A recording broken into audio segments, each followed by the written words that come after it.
Saban hari pertengkaran demi pertengkaran menjadi santapan. Ribut mulai soal penghasilan, ditambah gelora cemburu yang meragukan kesetiaan.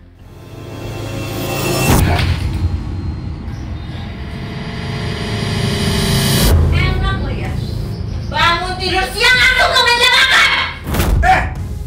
Lu jangan mentang-mentang lagi deket sama Simon ya. Lu seenaknya mau buang gua. Daniel dan Martini dalam kemelut prasangka cinta segitiga. Semakin rumit manakala seorang paranormal berada di tengah perkara, menjadi perantara untuk dendam yang membara. Demi imbalan 30 juta rupiah, sang paranormal menyanggupi pesanan mencabut nyawa. Dengan mudah, Martini dijebak dengan modus ritual buka aura. Sekarang Ci tutup mata dan berdoa menurut kepercayaan Ci.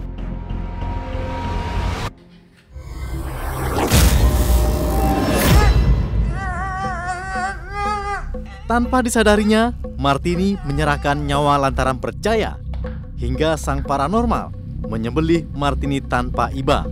Simak kisah selengkapnya dalam Rajapati, episode Ujung Cinta Segitiga Janda di Ritual Buka Aura.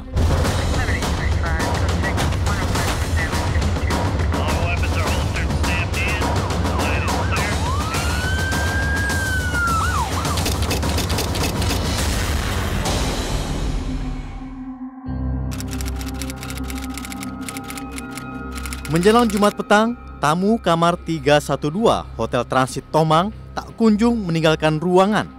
Lantaran melewati batas waktu check out, dua petugas hotel pun datang. Suhaimi, supervisor, ditemani Budi Cahyono, staf housekeeping, menyambangi. Housekeeping, maaf Bu, kami mau menanyakan hari ini Ibu lanjut atau check out ya Bu? Ada jawaban. Housekeeping, permisi Bu, kamarnya mau dibersihkan tidak? Selamat siang, Ibu. Tidak ada jawaban Pak. Mungkin tamunya sedang tidur Pak Suhaimi, makanya tidak dengar. Nggak mungkin Bu, karena kita udah ngegedor sekeras ini Bu. Saya takut di dalam terjadi sesuatu. Mendingan saya buka aja pakai kunci cadangan deh.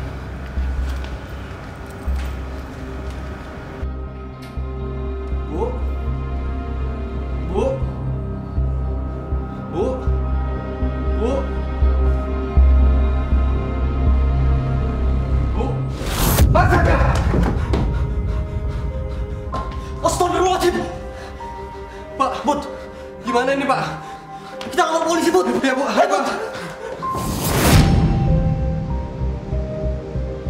Penemuan sesosok mayat wanita bersimbah darah di atas ranjang kamar 312 Hotel Transit Tomang menyulut perkara. Korban dalam posisi telungkup, tangan terikat dan bantal menutup kepala. Ngerinya, di leher korban ada jejak segaris luka menganga. Penyelidik memperoleh identitas korban bernama Martini alias Chung Ching Sian. Usianya 36 tahun, seperti tertera di KTP korban. Polisi memastikan kematian janda beranak satu itu jelas murni pembunuhan. Namun soal motif pembunuhan, penyidik belum mengarah pada kesimpulan. Apalagi mengarah pada dugaan perampokan, sebab harta benda korban masih utuh ditemukan.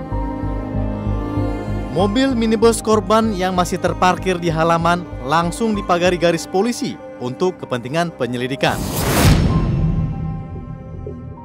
Kapan terakhir Anda melihat korban? Tadi malam Pak. Apakah Anda tahu dengan siapa korban masuk ke dalam kamar? Beliau datang sendiri Pak. Kemudian berselang beberapa jam ada laki-laki lain yang masuk kamar ini. Baik, terima kasih atas informasi. Sama-sama Pak.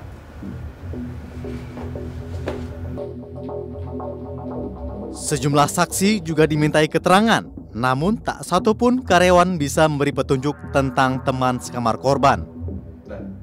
Polisi begitu yakin korban tidak sendirian. Polisi menduga pelaku pembunuhnya teman dekat korban, sebab kondisi dalam kamar tidak ada kerusakan. Satu-satunya petunjuk yang menjadi pijakan yakni kartu tanda penduduk milik korban. Sehingga reserse coba untuk menelusuri mulai dari rumah korban sampai akhirnya ke lokasi kejadian.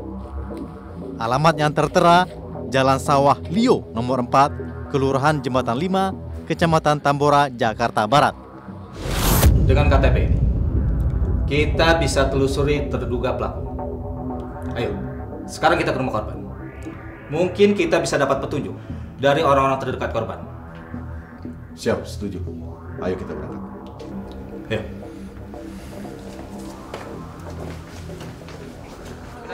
Ada dugaan orang terdekat? Kita masih lidik ya, masih prematur kita sebutkan siapa pelakunya. Nah, mudah-mudahan dalam waktu yang tidak terlalu lama kita bisa dapat ungkap kasus. Komandan, ada harta bendanya yang hilang, Komandan? Seperti apa, Komandan? Barang bukti masih ada dia. Ya, sebelum dibunuh juga itu masih sempat ada makan dan sebagainya. Barang bukti atau barang-barang daripada korban ini sementara belum ada yang hilang ya. Jadi motifnya sementara masih kita dalami. Tidak ada yang hilang ya, Komandan? Tidak. Itu dia telanjang atau? Masih lengkap pakai. Identitas korban jelas, Komandan? Sudah jelas identitas, kita cocokkan KTP maupun karyawan daripada korban kita cocokkan siapa. Itu kita. Jadi korban pengusaha, Komandan? Komandan? Inisialnya MR. Oh, korban pengusaha? Pengusaha ya. Oke. Makasih, Komandan. Pengoto.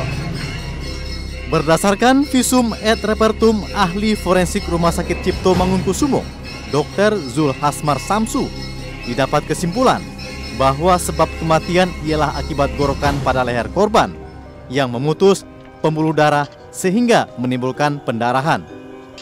Pada pemeriksaan ditemukan robekan, luka terbuka pada leher akibat kekerasan tajam yang memutus saluran pernapasan dan batang tenggorokan.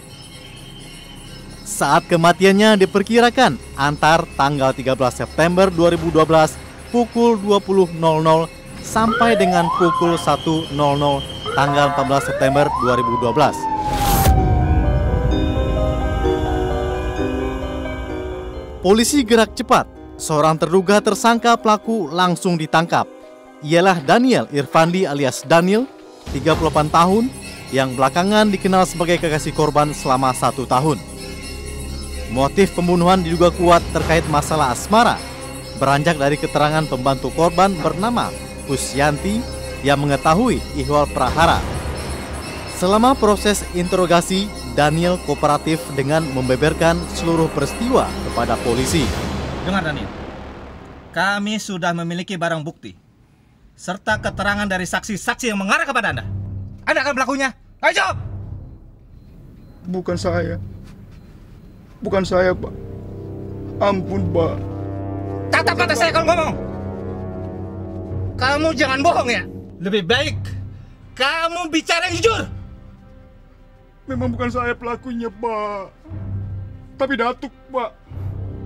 Apa? Datuk? Siapa dia? Di mana rumahnya? Dia paranormal, Pak. Dia tinggal di sebelah Bogor, Pak. Kamu tahu lokasi rumahnya? Iya, saya tahu, Pak. Kalau begitu kamu tunjukkan rumahnya. Kita berangkat sekarang. Nama panggilan Datuk alias Isa Ahmadi langsung disebut oleh Daniel saat diinterogasi polisi setelah Daniel berulang kali membantah bukan pembunuh Martini. Dari Tambora, Jakarta Barat, polisi melanjutkan perjalanan ke Kampung Lumbung di Kelurahan Semplak Barat, Kecamatan Kemang, Kabupaten Bogor, Jawa Barat.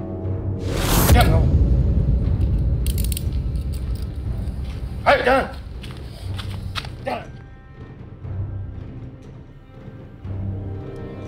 Datuk ditangkap polisi hari Sabtu 15 September 2012 sekitar pukul 4:30 menjelang pagi. Kedua terduga tersangka langsung dibawa ke Jakarta untuk penyelidikan selanjutnya.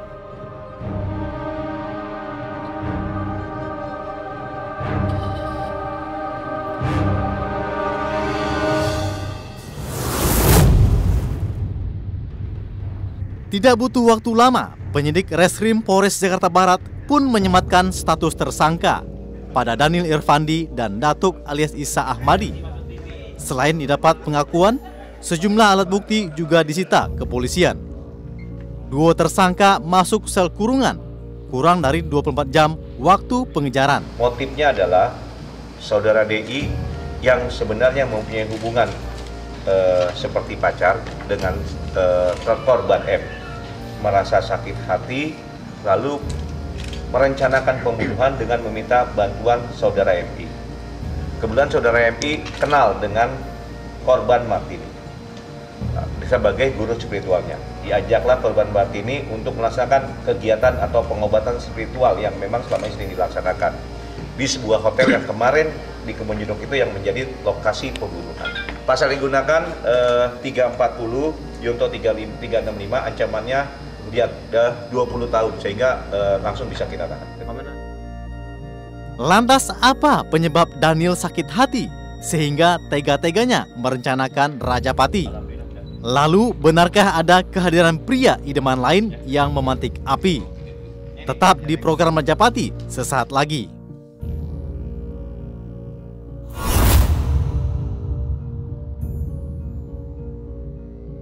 Sosok Martini, si pengusaha konveksi, dikenal baik tabiat oleh karyawan maupun tetangga korban di Jalan Sawah Lio nomor 4, Kelurahan Jembatan 5, Kecamatan Tambora, Jakarta Barat. Sebelum datang ajal, tiada gelagat korban yang janggal. Selama ini tahu Ci dekat sama siapa gitu? Kurang tahu. Iya. Ci sendiri orangnya kayak gimana ya? Ci sendiri sih orangnya diem, orangnya baik sih, baik diem. Kalau masalah kayak gitu, masalah dia sendiri nggak banyak tanya. Kalau masalah kerjaan sih dia banyak tanya. Kalau saya lihat sosok beliau itu baik ya. Kalau untuk katanya ada ini itu buat ribut sama tetangga kayaknya nggak ada. Dia itu baik, cukup baik gitu. Dan sekalipun dia itu memang ya bisa dikatakan keturunan gitu, tapi dia mau orang mau bergaul gitu, mau bertetangga. Di sini dia tetangga ke depan gitu.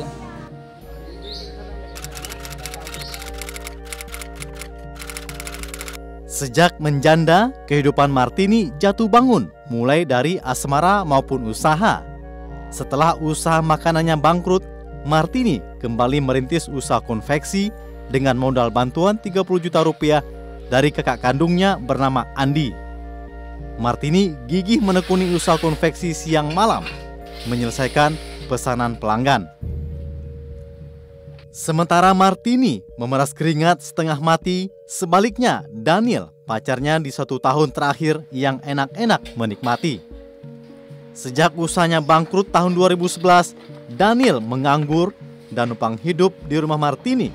Sikap bermalas-malas Daniel karuan saja bikin Martini keki.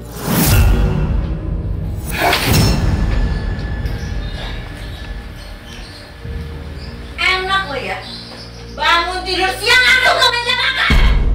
Lo mau makan, lo harus kerja, tau gak lo? Apa lu bilang? Dulu pas lu susah gua ya bantu lu. Emangnya lu doang yang pernah susah?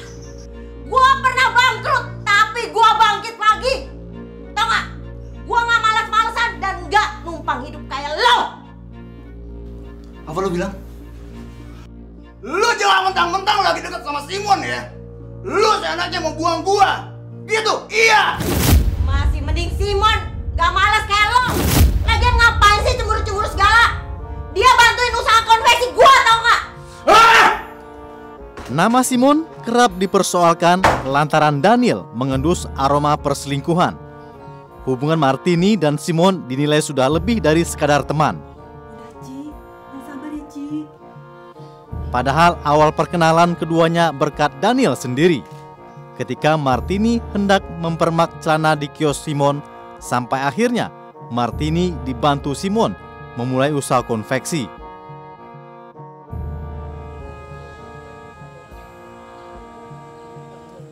Pertengkaran demi pertengkaran membawa hubungan Daniel dan Martini ke ambang bubaran.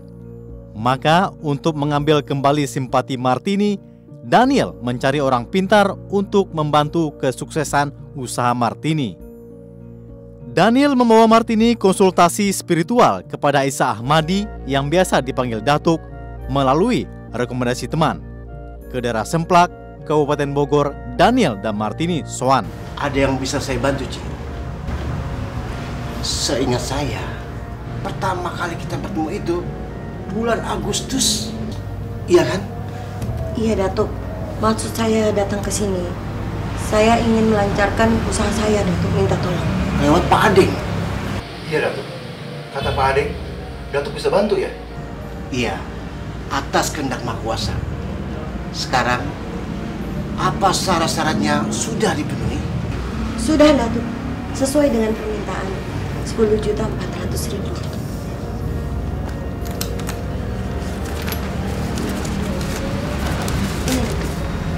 Terima kasih.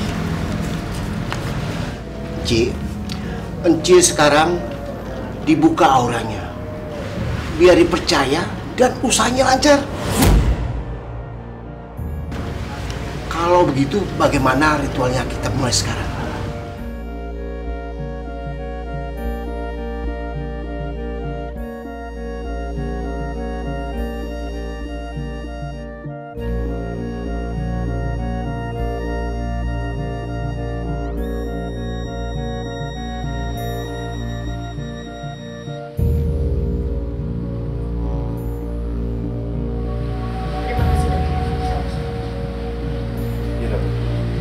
Saya izin pulang.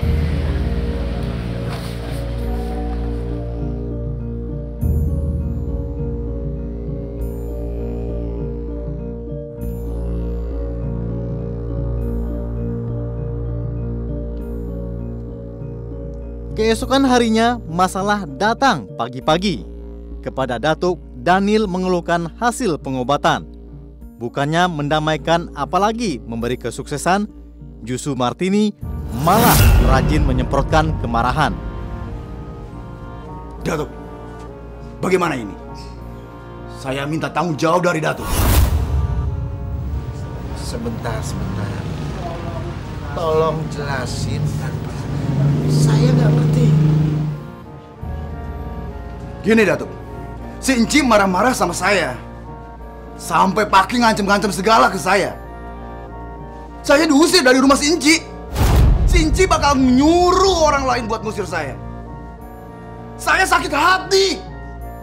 Sakit hati, Datuk. Bagaimana menurut Datuk? Kalau kamu merasa sakit hati, gimana maunya, itu terserah kamu. Oh gitu aja, Datuk. Habisin aja, Datuk. Datuk bisa nggak? Bisa. Saya punya cara sendiri. Dan serahin sama saya saja. Baik, Datuk. Saya akan pinjam uang ke bos saya. 30 juta rupiah. Tapi, bos saya ngasih nggak ya? Ya sudah. Kalau kamu mau pinjam uang, bos, berarti setuju. Baik, Datuk.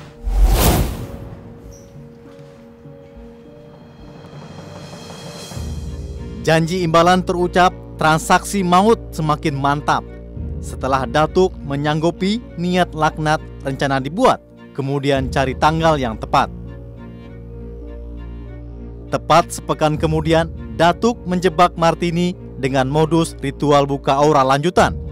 Tanpa curiga, Martini mengikuti anjuran paranormal yang ia percaya. Sebelumnya, Datuk menentukan lokasi ritual di Hotel Transit Tomang, Kebonjeruk, Jakarta Barat. Di Pasar Parung Bogor, Datuk minta Martini menjemputnya merapat. Datuk, kira-kira apa yang perlu saya siapkan untuk ritual nanti, Datuk? Enci, tolong siapkan kain merah dan kain putih. Panjangnya masing-masing 5 meter. Oh, begitu. Kalau begitu saya akan ambil kain merah di rumah. Setelah saya drop Datuk di hotel nanti. Baik, Cik. Nanti sambil menunggu akan saya persiapkan sesuatu. Oke.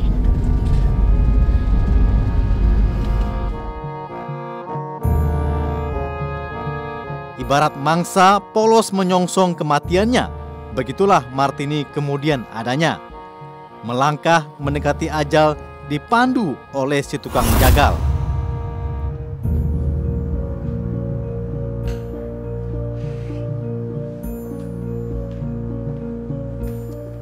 Isa Ahmadi alias Datuk tampak tenang menunggu Martini si mangsa di kamar 312 Hotel Transit Tomang. Setiap gerak-geriknya terus dipantau Daniel via udara demi memastikan sesuai rencana. Halo? Datuk, gimana sudah dilaksanakan? Belum? Baiklah Datuk, nanti saya telepon lagi ya. Oke.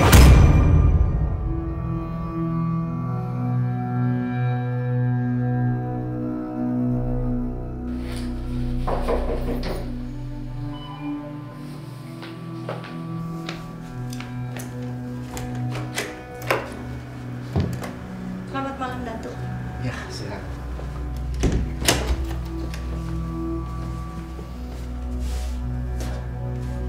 Datuk, persyaratan kayaknya. Baik, Reci. Sekarang kita mulai ritual pembuka aura wajah. Baik, Datuk. Nanti apa yang saya perintahkan, Enci turuti. Baik, Datuk.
Sekarang berbaring di tempat tidur. Baik, Datuk.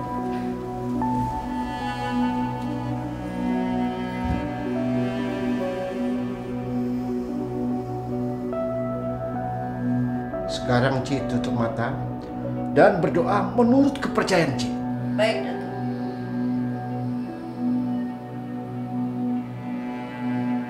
Nah sekarang Enci tutup mata lagi dan mulutnya jangan bersuara.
Kenapa sih korban kalau ngabisin, nyuruh orang dihabisin?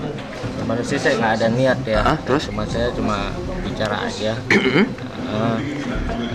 Ini mana ya? Terus ya dibilang ya udah habisin aja. Terus gimana? Terus? Kalau saya punya uang segitu saya belum ada. Ya udah. Sekarang ya gimana? Mungkin karena Datuk ini saya pojokin terus dengan masalah yang. Kenapa sampai ada keluar ucapan untuk menghabisi si korban? Ya karena saya merasa sakit hati. Kenapa sakit hati? Ya karena saya selain di jalan sama saya, dia juga jalan sama orang lain. Oh, memang selama ini kamu ada jalinan hubungan Ya, kan dengan korban? Hampir 1 tahun lebih. Jalin hubungan dengan? Ya. Sudah nikah atau belum? hanya pacar? Ada. 1 tahun ya?